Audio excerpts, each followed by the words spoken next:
This event is the culmination of the inductees' trail into the Hall of Fame.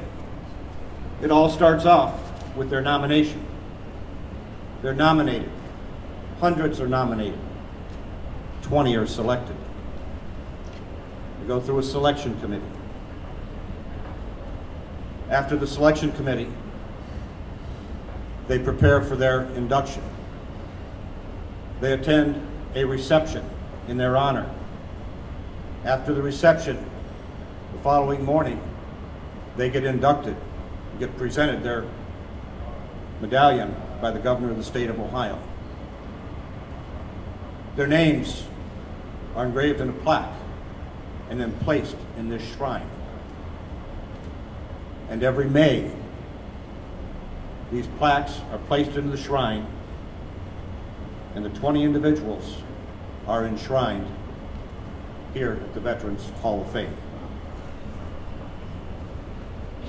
And then the following year, we start the process all over for the next class. So this is quite an event.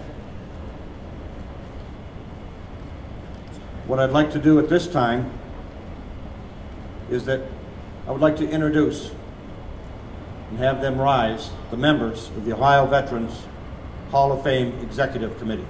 Would each member of the Executive Committee please rise?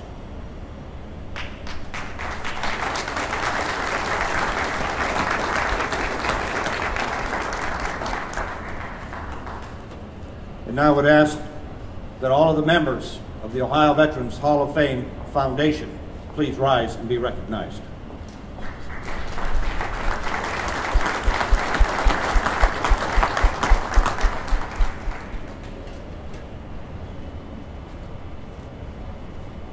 The Hall of Fame is under the auspices of the Ohio Department of Veterans Services. And today we are pleased to have with us the Director of the Ohio Department of Veterans Services, Mr. Tom Moe. Director Moe.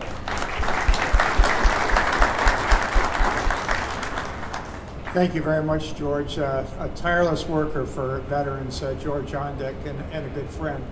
So ladies and gentlemen, distinguished guests and inductees, welcome here today. It's a tremendous turnout. I just love it, especially on a beautiful day like today, to shine the sunlight on the, you might say, the final step in the induction into the Ohio Veterans Hall of Fame. And the only comments I really want to make to the group, to all of you, is to reach out across the state to our fellow veterans, to the families of deceased veterans, people that you know deserve this unbelievable honor, and get those applications into us. We encourage each one of you to do so. Folks sit back and they say, well, so-and-so, so-and-so may not be deserving, or whatever the excuse might be. Why don't you let us make that determination so that these people who have served their country and their state so well after they retired from military service can join the honorees on this wall here. So God bless. Thanks again for attending, and God bless America.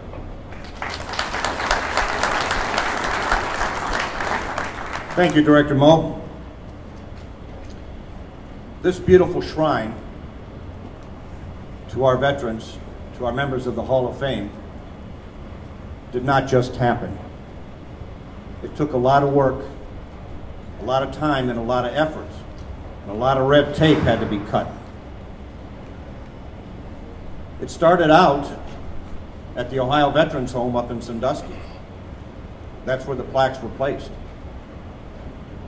But we wanted to see something a little bit more visible, and we wanted to see something here in Columbus, and here in one of our state buildings. And that really took some effort. The person that spearheaded that made it happen and made it become a reality, was a president of the Senate here in Ohio. So at this time, it gives me great pleasure and honor to present to you, for his remarks, former President of the Senate, Senator Finan.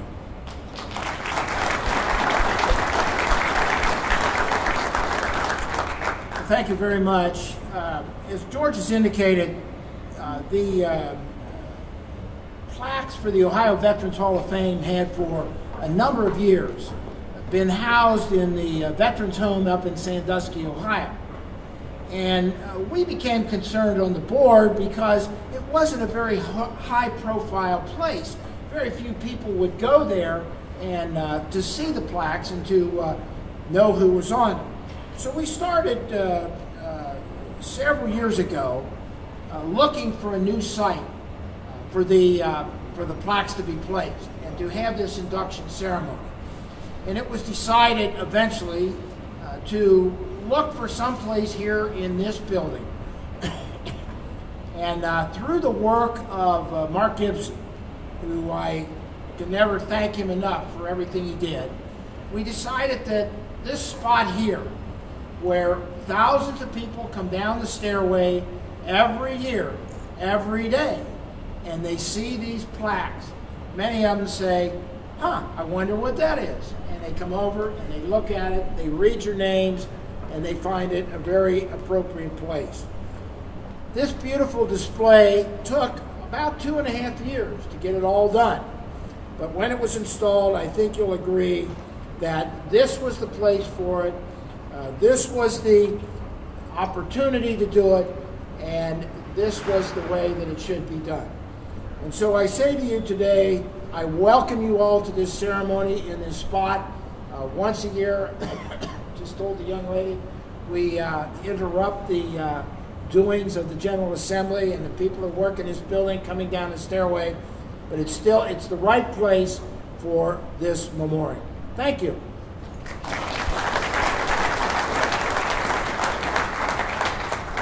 Thank you, Senator Finan. At this time, I would like to introduce to everyone the class of 2011.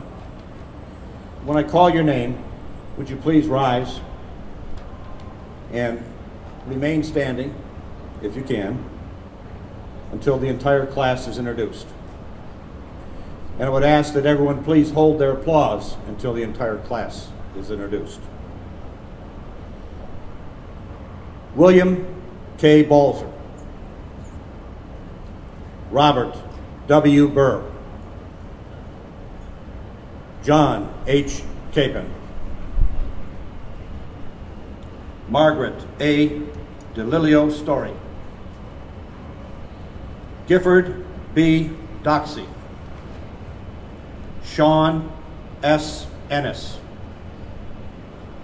Linda L. Hart, Richard G. Hart, William J. Hartnett, William B. Knepp, Benjamin F. Marsh, Edward G. Meckenbauer, Ralph H. Phillips, James D. Ross, Richard D. Stobbs, Theodore M. Stutz, Arthur J. Tabor, Miller F. Toombs, Edward L. Turlow, and Ned R. Young. Ladies and gentlemen, your recognition, please.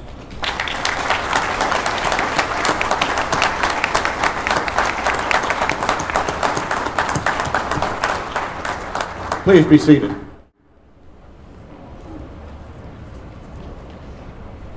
As is customary, every class elects a representative, someone to speak on behalf of the Ohio Veterans Hall of Fame class of 2011.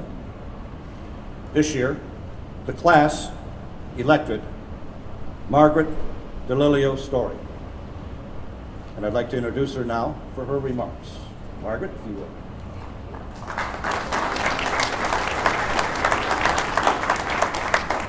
Good afternoon, everybody, and thank you very much for being here.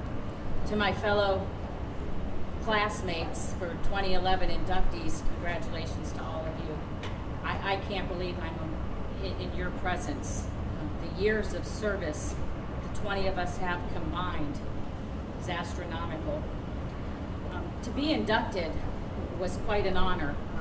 To be nominated was a mind blower for me, let alone months later hearing that I had gotten selected. And then to be at that induction and that dinner and to see everybody, the pride that I felt, again, not that I've lost it, but it's different when you're not sporting the uniform every day. You wonder, do people know what we've sacrificed and what we've done and what our families have sacrificed for us? And I think this Hall of Fame and this induction and this recognition carries on that tradition, and it does keep what we've done alive.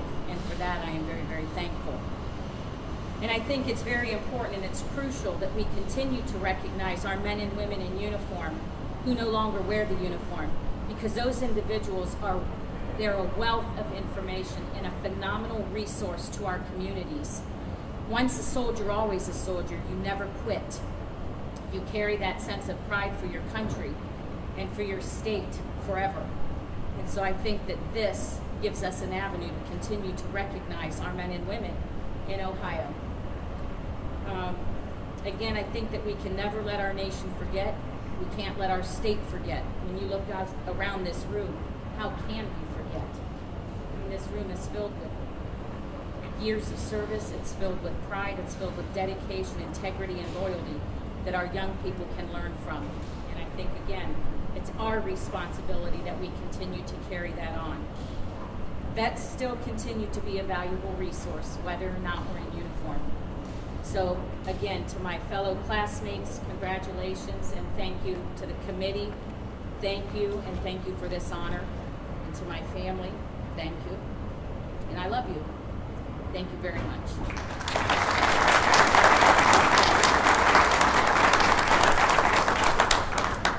Thank you, Margaret. And now for the moment that we've been waiting for, and I don't mean lunch. We are going to unveil the plaque.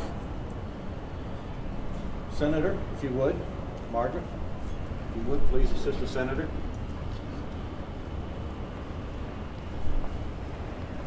The class of 2011 will have their plaque located right here. If I had a drum, we'd be doing a drum roll. Yes, sir. 2, 3.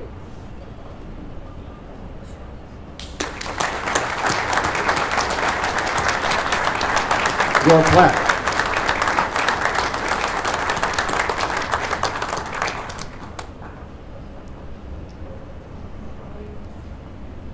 This concludes our ceremony.